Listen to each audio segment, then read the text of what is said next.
O vídeo a seguir não é recomendado para menores de 12 anos.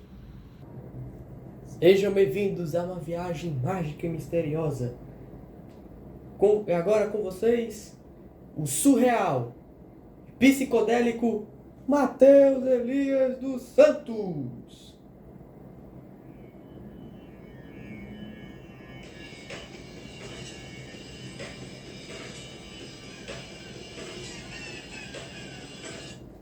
Quer ouvir essa obra? O link tá na descrição. Esqueci de ajeitar a câmera de começar, mas deixa eu afastar a cadeira um pouquinho. Pronto, agora tá bom. Muita gente me pediu, aí um tabu quebrado de um mês sem fazer vídeo, né? Eu ia voltar a fazer vídeo no dia 16 de setembro, também conhecido como o dia que o Real Madrid iria estrear na Champions League, mas muita gente me pediu e eu tô aqui pra comentar, né, a minha opinião sobre o Brasil nas eliminatórias. Se prepara, viu? Olha o tanto de folha aqui que eu tenho pra resumir. É muita coisa, muita coisa. Vamos lá. Frente e verso as folhas, tá? Lembrando que aqui é só eliminatórias, certo? Eu não vou falar dos amistosos que o Ramon Menezes fez contra Marrocos, Guiné e Senegal. Eu não vou falar desses amistosos aí, eu vou falar só depois, certo? Depois que aconteceu os amistosos, para deixar bem claro. Bom, no dia 4 de julho de 2023, esse aqui é 2023, né? Dia 4 de julho, Fernando Diniz é anunciado como técnico interino da seleção. Beleza. Ele ainda treinava o Fluminense. Naquele ano ele seria campeão da Libertadores em cima do Boca Juniors. Graças a Deus, espero que seja a única. E a primeira convocação do Diniz foi bem estranha, né? Porque o Vinícius Júnior na época estava cortado por lesão e o Antônio estava cortado por agressões à ex-namorada na época, né? Não sei nem quem é, sinceramente. E naquela época, o Matheus Cunha e o Richarlison tinham sido convocados para a seleção. E o Vitor Roque não. O Vitor Roque estava jogando muita bola no Atlético Paranaense. O Matheus Cunha tinha feito nenhum gol na Premier League na temporada 22-23. E o Richarlison tinha feito apenas um gol na temporada inteira. Certo? E a estreia do Diniz, a nossa estreia nas eliminatórias, foi no dia 8 de setembro, onde a gente enfrentou a Bolívia em casa. Bolívia em casa, que eu digo aqui no Brasil, certo? A gente goleou 5-1 com dois gols do Neymar. O Neymar ainda era convocado, né? Saudade dessa época. E aí depois começou a desgraceira, né? Esse jogo, primeiro, na minha opinião, da Bolívia, foi pra iludir, na minha opinião. Porque depois foi só a desgraceira. A gente ganhou do Peru, fora de casa por 1-0, com o gol do Marquinhos no último minuto. A gente estava em primeiro lugar com 100% de aproveitamento. 6 gols marcados e 1 sofrido. Primeiro lugar. Mas Bolívia, fora de casa, até eu ganho. Até o time do Interclasse nosso ganharia. Seria, sei lá, 17-0. Né? 17-0. Dia 23 de setembro rolou mais uma convocação do Diniz, né? Eu coloquei as convocações porque é um resumo geral, certo? Também conta com convocação, porque a convocação é bem importante. O Diniz convocou o Gerson Flamengo. Cara, sinceramente, o Gerson e camisa da seleção brasileira nunca combinaram, pelo menos na minha visão. Aí, segundo o Diniz, ele convocou aqui, por quê? Tem ligação com aquilo que penso do futebol.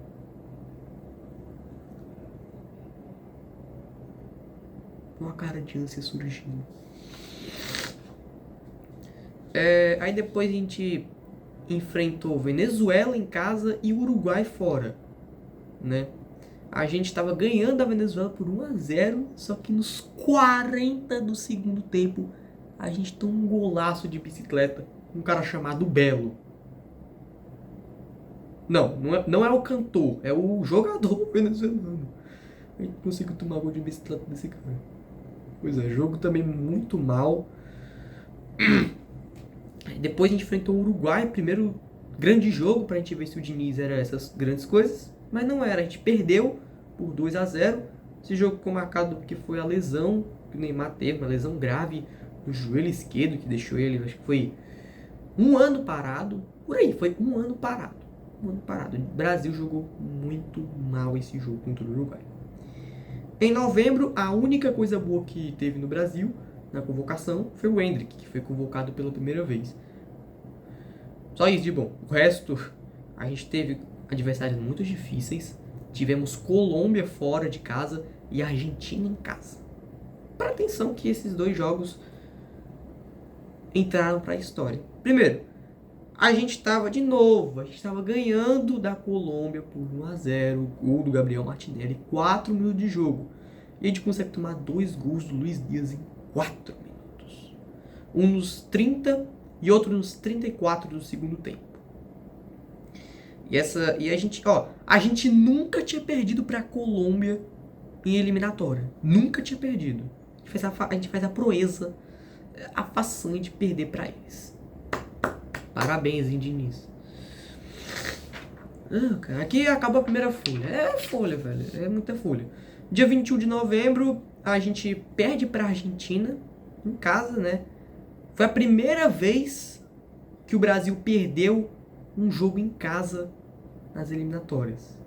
Primeiro. Inclusive, tem um lance que me marcou naquele jogo, nesse aí, da Argentina. Uma falta no último minuto. Nem os caras não tiveram nem coragem, velho, de poder empatar. O time do Diniz era horroroso. Era horroroso. O Diniz, ele não dá certo em um time sequer. Eu via desde a época do São Paulo, em 2020, 2021, essas épocas aí. O final dele no Fluminense também foi horroroso, tá ligado? Foi terrível. O Diniz mereceu a demissão, mereceu. Dia 5 de janeiro, o Diniz foi demitido. Ele deixou o Brasil em 6º lugar. 6º lugar. Se você acha que 5º já é terrível, a gente tava em 6º com o Fernando Diniz, gente. Meu Deus, o que fizeram a minha seleção brasileira, gente? 2 vitórias, 1 empate e 3 derrotas. 8 gols marcados, 7 sofridos. Pelo amor de Deus, a gente conseguiu tomar 7 gols em 6 jogos. 7 gols em 6 jogos, gente. Pelo amor de Deus. Pelo amor de Deus. 5 dias depois da demissão de Diniz, o Brasil anuncia o Dorival como novo treinador. Na época, o Dorival ele era o atual campeão da Copa do Brasil pelo São Paulo que nunca tinha conquistado a Copa do Brasil. E no dia 11 de março, amistosos, né, contra Inglaterra em Wembley e Espanha em casa, no Brasil. Várias novidades nessa convocação. Tivemos o Léo Jardim, do Vasco, Fabrício Bruno, do Flamengo, que hoje está no Cruzeiro, Galeano, do Porto, Rafael, do São Paulo, né?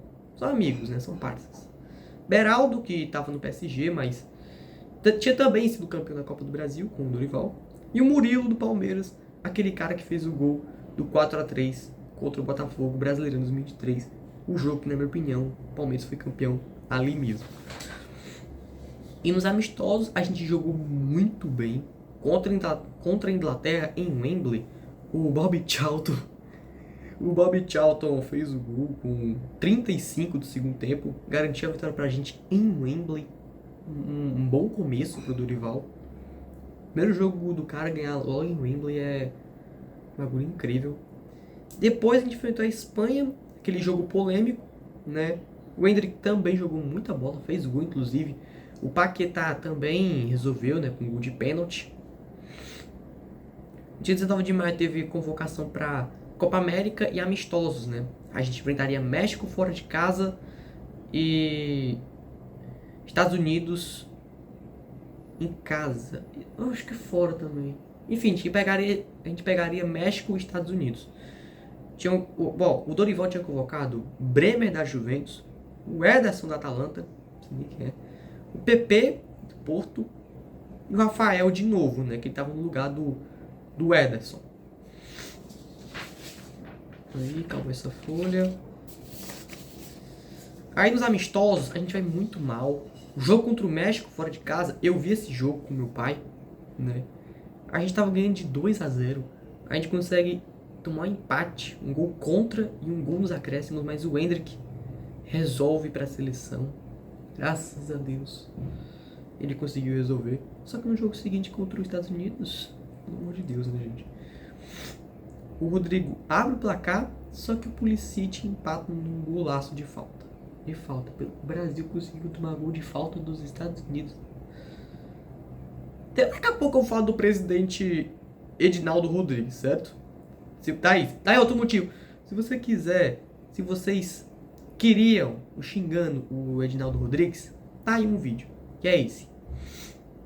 Na Copa América a gente caiu no grupo com Costa Rica, Paraguai e Colômbia, certo? Empatamos 0x0 com a Costa Rica, beleza. Aí goleamos o Paraguai, aí começou a ilusão. Toda vez que o toda vez que o Brasil goleia, é ilusão, cara. 2 do Vini, velho. O Brasil abriu 3x0 no primeiro tempo, né? Tomou o gol, não sei, né? Defesa pipoqueira. E o Paquetá marcou de pênalti, né? E no jogo contra a Colômbia, freguesia, né? Freguesia que eu digo que a gente não consegue segurar um resultado com a Colômbia, porque na época do Diniz a gente, como eu falei aqui agora há pouco, a gente tava ganhando de 1x0, a gente toma a virada, a gente tava ganhando de 1x0 nesse jogo da Copa América, a gente toma empate nos acréscimos do primeiro tempo, e no jogo das eliminatórias, né, que vou falar no decorrer do vídeo, a gente também tava ganhando, a gente toma empate, mas graças a Deus a gente consegue virar. O Brasil se classifica em segundo com 5 pontos, e a gente pega o Uruguai, outro jogo que eu também vi com meu pai. Mano, esse jogo ficou marcado pelo jogo da corrida. Corridinha, sabe? Corridinha que o Neymar fez pra bater pênalti. Ah, meu Deus do céu, cara. O Militão e o Douglas Luiz fizeram essa corridinha. Lógico que deram errado. O Andrés Pereira também fez essa corrida desgraçada. Só que pelo menos ele acertou, né? Deu uma vergonha, cara, ver o Alisson naquelas cobranças, velho. 3 pênaltis. O cara não defendeu um. Defendeu só o quarto. Ah, o Gatti converteu. O Militão, cara, ele naquele dia lá contra o Uruguai, ele achava que era o Lucas Vázquez. Ficar brincando com a bola, de bater pênalti. Lucas Vázquez, filho da puta. O Militão também foi filho da puta nesse dia. Pelo amor de Deus. É alergia mesmo. Em setembro, o João Pedro foi convocado no Brighton, né? Ele ainda jogava pelo Brighton, né? Não era do Chelsea ainda. Ele foi convocado. A única novidade que tem. Aí depois o Dorival estreou eliminatórias, né? Aí daqui pra frente eu fiz alguns pós-jogos. Alguns pós-jogos aí pra quem quiser lembrar aí, né? A gente ganha do Equador por 1x0 com o gol do Rodrigo. Eu fiz pós-jogo. Esse jogo eu fiz pós-jogo. Pra quem não vai lembrar. O Brasil jogou muito mal esse jogo, pelo amor de Deus. Ganhou. Mas jogou horroroso, terrível. Contra o Paraguai, a gente perdeu por 1x0. E a gente terminava aqueles 2 jogos em 5º lugar. 3 vitórias, 1 empate, 4 derrotas. Acabou essa folha. Depois, 27 de setembro, teve convocação nesse dia. Só que o que ficou marcado foi isso aqui, ó. Está claro que depois da Copa do Mundo, perdemos tempo e isso faz com que estejamos um passo atrás. Sabe que eu faço essa cara de ânsia, de nojo dessas desculpas. Eu fiz o pós-jogo também contra o Chile, né? A gente ganhou de 2x1. Aquele jogo que os jogadores do Botafogo decidiram. O Igor Jesus fez um gol nos acréscimos do primeiro tempo, empatando o jogo, depois do gol do Vargas, com 2 minutos de jogo. E o Luiz Henrique virou. Né? O Luiz Henrique é pai do Chile, né? Que ele fez gol no Chile e humilhou os caras aqui no Brasil. Mas o Chile também tá mal, hein? Desde a minha época, 2014, que nos classifica para uma Copa do Mundo. É uma crise que não dá pra entender. Mas a gente ganhou do Peru 4x0, 2 do Rafinha, um golaço do Andrés Pereira de voleio. Golaço. Andrés Pereira de voleio. Olha o nível do Brasil. A gente foi bem nessas eliminatórias, né? A gente terminou em 4º lugar, né? 5 vitórias, um empate, 4 derrotas. Aí, meu amigo. Aí, chegamos em novembro. Depois de novembro é que começa a pior parte desse vídeo. Na minha opinião e na opinião de vocês que estão me assistindo. A gente enfrenta a Venezuela de novo, fora, e o Uruguai em casa. Lembra que a Venezuela a gente tinha empatado com um golaço, que a Venezuela empatou com o Brasil com um golaço de bicicleta? Bom, esse jogo contra a Venezuela eu também fiz pós-jogo. Bom, e o Brasil tava ganhando. O Brasil não consegue segurar um resultado, cara. O Brasil tava ganhando os 43 do primeiro tempo com o gol do Rafinha. E com 1 minuto de segundo tempo a gente toma o empate. Aí tem pênalti pro Brasil nos 17 de segundo tempo. O Vinícius Júnior vai lá e perde. Mano, fiquei muito irritado nessa hora. Até comentei com os meus amigos da minha antiga escola, né? Todo mundo ficou bem decepcionado. Isso aí foi depois que ele perdeu a bola de ouro, né? Então tava bem abatido. Aí depois tem o Uruguai. A gente empata com os caras. O Gerson faz gol, pois é. O Gerson fazendo gol na seleção é muito raro. A gente não ganha nem nos 2 jogos. E aí vem a desgraça. A única coisa boa é que o Neymar voltou pra seleção. Só. O resto. No dia 20 de março, a gente enfrentou a Colômbia, né? A gente tava ganhando por 1-0 com o gol do Rafinha de pênalti. Depois, o Luiz Dias empatou. Pai do Brasil, 3 gols. A Colômbia fez 3 gols contra o Brasil nas eliminatórias. Os 3 foi desse cara. E nos acréscimos, o Vinícius Júnior salva emprego pro Dorival. Eu falo salvar emprego porque o Dorival praticamente seria demitido desse jogo. Sorte que ele não foi, ele foi demitido do próximo. E agora eu vou deixar a palavra pro meu... Pra 2 amigos meus. Um pro Rafinha e outro pro meu amigo Josiel Marcos. Eu vou começar com a mensagem do Rafinha que vocês vão ver agora. Jogar contra a Argentina, nosso maior rival. E agora, graças a Deus, tem o Messi. Porrada neles? Porrada neles, sem dúvida. Porrada neles. Vai pra dentro com tudo? No campo e fora do campo, se tiver que ser. Gostei, é isso aí. Ridículo. Eu vou falar o quê? O Brasil, ele quebra tabus negativos. Normalmente a gente está acostumado a ser a seleção que nunca ficou de fora de uma Copa, a seleção que mais ganhou Copas. Agora a gente quebra outros tipos de recorde. Pô, a gente nunca tinha tomado 4 gols, agora a gente toma. Pô, fazia, 60 anos que a gente não perdia de 3 gols de diferença, agora a gente perde. A última vez que o Brasil perdeu para a Argentina de 3 gols de diferença em eliminatórias foi em 1964. Na época, tinha 2 anos que a gente tinha acabado de ser bicampeão do mundo. Hoje em dia a gente tem 5. Na época tinha 2 anos que a gente tinha sido bicampeão. A gente tinha 2 Copas. Faz tempo, não faz? Pois é, mas o Dorival acabou com esse tempo. Vem comigo aqui porque a gente tá quebrando o tabu. Vambora! Inacreditável. Gente, olha só. Vocês viram aí, né? Mano, esse jogo foi uma vergonha, tá ligado? Não tem nem o que falar, velho. A gente tomou 3-1 no primeiro tempo. E o Martínez, que é o atual goleiro campeão do mundo, né? Deixa eu ver. Que era o atual goleiro campeão do mundo. Ele tava fazendo embaixadinha. Mano, o goleiro fazendo embaixadinha. Que vergonha que o Brasil virou. E nesse dia ainda, Edinaldo Rodrigues foi reeleito. Lembrando que ninguém tinha se candidatado. Só ele. Eu nunca vi um negócio desse. Esse filho da puta desse presidente, mano, ele destruiu a seleção brasileira. Pra quem não tá ligado, esse cara aí tava no mandato dos 4 minutos também. Naquele jogo contra a Croácia, ele também era o presidente, velho. Também era o presidente. Esse filho da puta, o que ele tava fazendo? Graças a Deus que ele foi de presidente, mas, velho, o pior presidente da história da seleção brasileira, cara. Esse mano conseguiu destruir o Brasil. Conseguiu destruir, velho. Pra mim, o pior presidente que o Brasil já teve.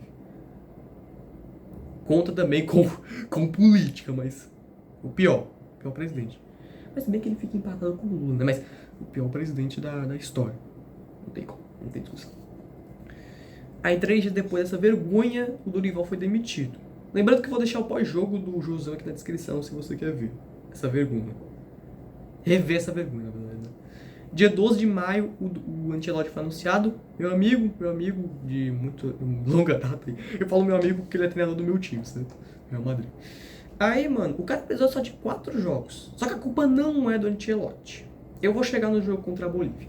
Empatamos com o Equador no primeiro jogo, 0x0, eu vi esse jogo. Ganhamos do Paraguai por 1x0, com o gol do Vinícius Júnior, se classificamos. E mais recentemente, 3x0 no Chile, uma boa vitória, um golaço de bicicleta do Estevão. E a derrota contra a Bolívia. Vamos lá, meu amigo. Foi um vexame? Foi um vexame. O Brasil perdeu para um time que vai disputar a repescagem. Então vocês têm chance de voltar para uma Copa do Mundo mais de 3 décadas depois, velho. Olha a zona que virou o Brasil, cara. E ontem eu fiz um debate com vocês mesmos, né? Sobre o Brasil. Sobre a seleção em geral. Sobre a minha opinião que eu tô falando aqui agora pra vocês. E agora, de novo, eu vou deixar meu mano Josão falar pra poder encerrar o vídeo. Porque, sinceramente, pelo amor de Deus, cara. Diz a seleção brasileira nesse ciclo da Copa. Então vamos lá aqui, olha só coisa boa, fica vendo. Pior pontuação da história da seleção brasileira, fez 28 pontos. Pior colocação da história da seleção brasileira nas eliminatórias, ficou em 5º lugar. Se a Copa não tivesse, a gente estaria na repescagem. Campanha com menos vitórias, apenas 8 em 18 jogos. Bacana, tamo bem. Campanha com mais derrotas, tá vendo? Nem tudo é menos, tem coisa que é mais. A quantidade de derrotas é mais. A gente perdeu 6 em 18. Campanha com mais gols sofridos, a gente tomou 17 gols em 18 jogos. E essa foi, portanto, a pior campanha da história. Além disso, nesse ciclo também a gente perdeu pela primeira vez um jogo de eliminatórias em casa, foi aquele pra Argentina 1x0, na época do Diniz ainda. Além de perder pela primeira vez um jogo em casa, um jogo aqui em território brasileiro, a gente também perdeu pra Colômbia pela primeira vez em eliminatórias de Copa. Nem dentro nem fora de casa a gente nunca tinha perdido, agora perdeu, é mais um recorde. Talvez por causa da derrota de ontem contra a Bolívia num jogo bem ruim, você esteja meio questionado quanto ao Ancelotti, mas sinceramente o ciclo todo é uma bosta. O Ancelotti chegou agora, o ciclo todo foi ruim. Ele tá tentando resolver um BO criado por conta desse cara aqui. É isso, gente. Se vocês gostaram aí, deixa o like, se inscreve. Rumo aos 90 inscritos, faltam só apenas 5 pessoas para poder a gente chegar a essa marca de 90 inscritos. Muito obrigado a todos vocês. Sinceramente, eu nem acreditaria que desse tão certo. E é isso, gente. Agora é rezar para o ano que vem, para a Copa do Mundo dos Estados Unidos, Canadá e México. É isso. Um abraço para todo mundo e até mais.